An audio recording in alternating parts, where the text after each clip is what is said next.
Kite Runner, Chapter 15. 3 hours after my flight landed in Peshawar, I was sitting on the cheddar upholstery in the back seat of a smoke-filled taxicab. My driver, a chain-smoking, sweaty little man who introduced himself as a good man, drove nonchalantly and rescuously, averting collisions by the thinness of margins, all without so much as a pause in the incessant stream of words spewing from his mouth. Terrible what is happening in your country here. Afghani people and Pakistani people, they are like brothers, I tell you. Muslims have to help Muslims so. I turned him out, switched to a polite nodding mood. I remember Peshawar pretty well from the few months Baba and I had spent there in 1981. We were heading west now on Jammu Road, past the cantonment and its slavish high-walled homes. The bustle of the city pouring past me reminded me of a busier, more crowded version of the Kabul. I knew particularly of the kosher morga or the chicken bazaar where Hassan and I used to buy 20 dipped potatoes and cherry water. The streets were clogged with bicycle riders, miling pedestrians and rickshaws popping blue smoke, all weaving through a maze of narrow lanes and alleys. Beard vendors trapped in thin blankets sold animal skin lampshades, carpets, embroidered shawls, and copper goods from rows of small tightly jammed stalls. The city was bursting with sounds. The shouts of vendors rang in my ears, mingled with the blare behind the music, the sputtering of rickshaws, and the jingling bells of horse-drawn carts. Rich scents, both pleasant and not so pleasant, drift to me through the passenger window, the spicy aroma of pakora and the nihari Baba had loved so much, blended with the sting of diesel fumes, the stench of rot, garbage, and feces. A little past the red brick buildings of Peshawar University, we entered an area my careless driver referred to as an Afghan town. I saw sweet shops and carpet vendors, kebab stalls kids with dirty, caked hands selling cigarettes, tiny restaurants, maps of Afghanistan painted on their windows, all interlaced with backstreet 8 inches. Many of your brothers in this area, they are opening business, but most of them are very poor. He tasked his tongue and sighed. Anyway, we are getting close now. I thought about the last time I had seen Rahim Khan in 1981. He had come to say goodbye the night Baba and I had felt Kabul. I remember Baba and him embarrassing in the foyer crying softly. When Baba and I arrived in the U.S., he and Rahim Khan kept in touch. They would speak for 4 or 5 times a year, and sometimes Baba would pass me the receiver. The last time I had spoken to Rahim Khan had been shortly after Baba's death. The news had reached Kabul, and he had called. We only spoke for a few minutes and lost the connection. The driver pulled up to a narrow building at a busy corner where 2 winding streets intersect. I paid the driver, took my long suitcase, and walked up the intricately carved door. The building had wooden balconies with open shutters. From many of them, laundry was hanging to dry in the sun. I walked up the creaky stairs to the 2nd floor, down a damp hallway to the last door on the right.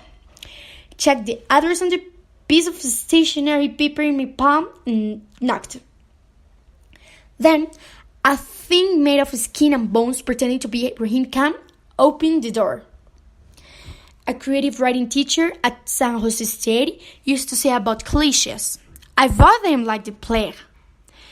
Then he laughed at his own joke. The class laughed along with him, but I always thought cliches got a bum rap, because often they're dead on, but the aptness of the cliche saying is overshadowed by the nature of the saying as a cliche.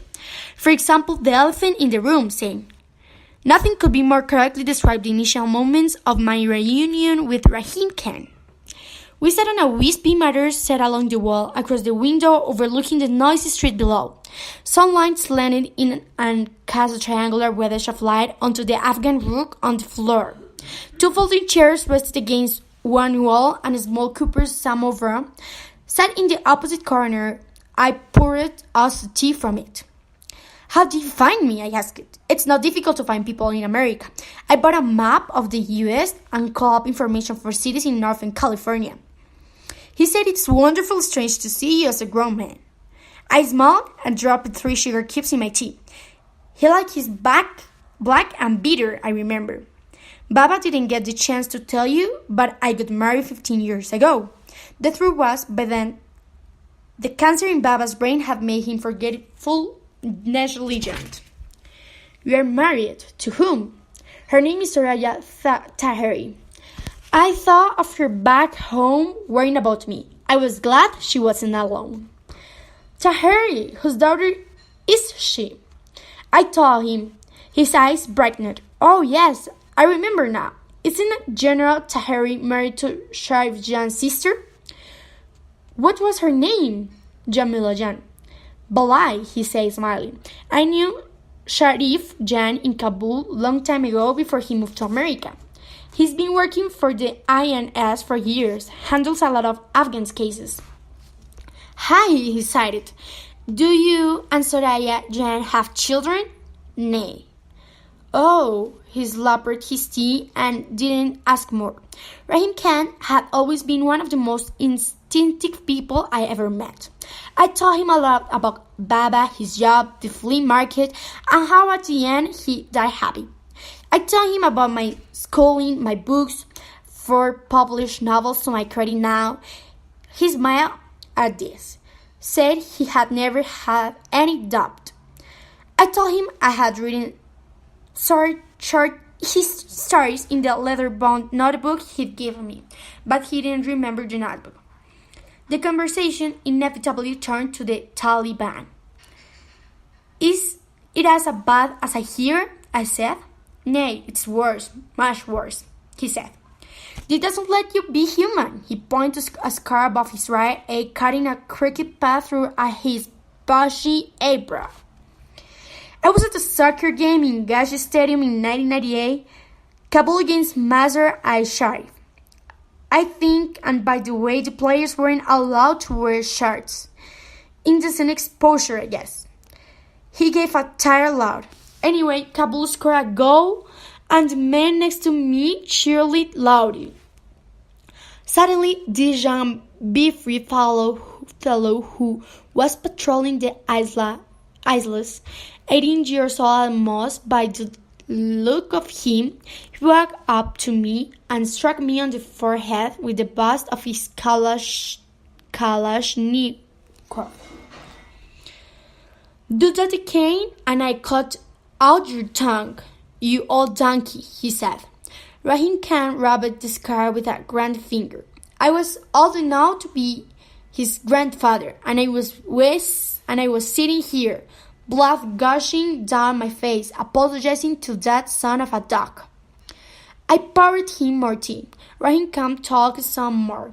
Much of I knew already, some not. He told me that as arranged between Baba and him, he had lived in Baba's house since 1981. This I knew about. Baba had sold the house to Rahim Khan shortly before he and I felt Kabul. The way Baba had seen it those days, Afghanistan's troubles were only a temporary interruption of our way of life. The days of parties at the Wazir Akbar Khan house and picnics and in Pac-Man would surely return. So he'd given the house to Rahim Khan to keep watch over until that day. Rahim Khan told me how, when the Northern Alliance took over Kabul between 1992 and 1996, different factions claimed different parts of Kabul. If you went from the Chernow section, the current part one, to buy a carpet, you risked getting shot by a sniper or getting blown up by a rocket. If you got past all the checkpoints, that was. You practically need a visa to go from one neighborhood to the other. So people just stay put, pray the next rocks wouldn't hit their home. He told me how people knocked holes in the walls of their homes so they could bypass the dangerous streets and would move down the block from the hole to a hole. In other parts, people move about in underground tunnels. Why didn't you leave? I said. Kabul was my home. It still is, he snickered. Remember the street that went from your house to the Kisha, the military barracks next to the Istika school? Yes, it was the shortcut to the school. I remember the day Hassan and I crossed it in the soldiers had teased Hassan about his mother. Hassan had cried in the cinema later, and I put an arm around him. When the Taliban rolling and kicked the aliens out of Kabul, I actually danced on the street. Rahim Khan said, and believe me, I wasn't alone. People were celebrating at Shaman, at dead Mazgan, getting the Taliban in the streets, climbing to their tanks and posing for pictures with them. People were so tired of the constant fighting, tired of the rockets, the gunfire, the explosions, tired of watching Gulbuddin and his cohorts firing on anything that moved. The aliens did more damage to Kabul than the Sharawi. They destroyed your father's orphanage. Did you know that? Why? I say. Why would they destroy an orphanage? I remember sitting behind Baba the day they opened the orphanage. The wind had nodded off his cool hat and everyone had lauded. Then stood and clapped when he delivered his speech. And now it was just another pile of rubble. All the money Baba had spent, all those nights with sweated over the blueprints, all the visits to the construction site to make sure every brick, every beam, and every block was laid just right. Collateral damage, Rahim can say. You don't want to know, Marianne. What it was like sifting through the rubble of what orphanage. There were body parts of children. So when the Taliban came, there were heroes, Rahim can say. Peace at last.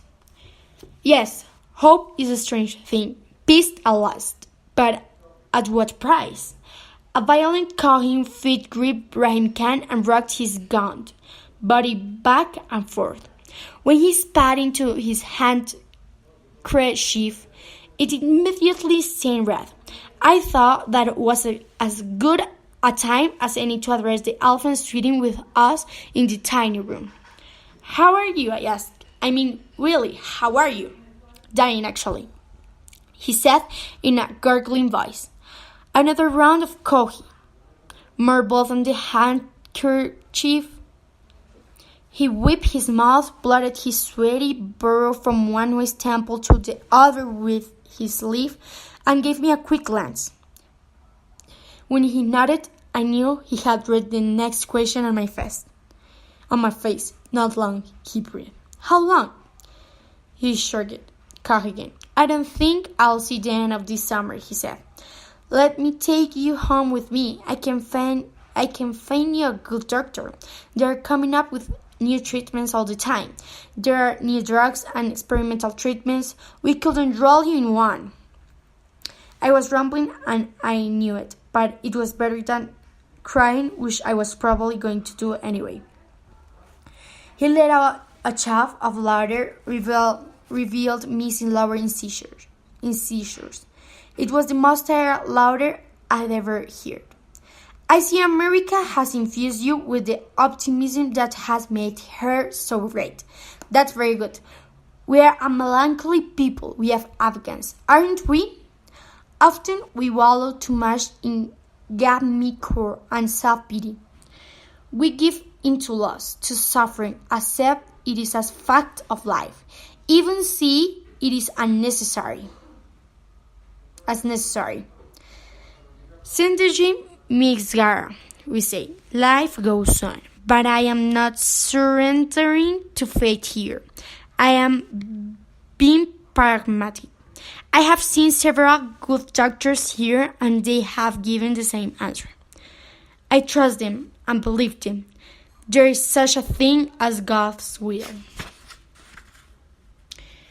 There is only what you do and what You don't do, I said. Ryan can't let it. You sound like your father just now. I miss him so much, but it's God, Will, and me, Jan. It's really, he paused. Besides, there's another reason I asked to come here. I want to see you before I go, yes, but something else too.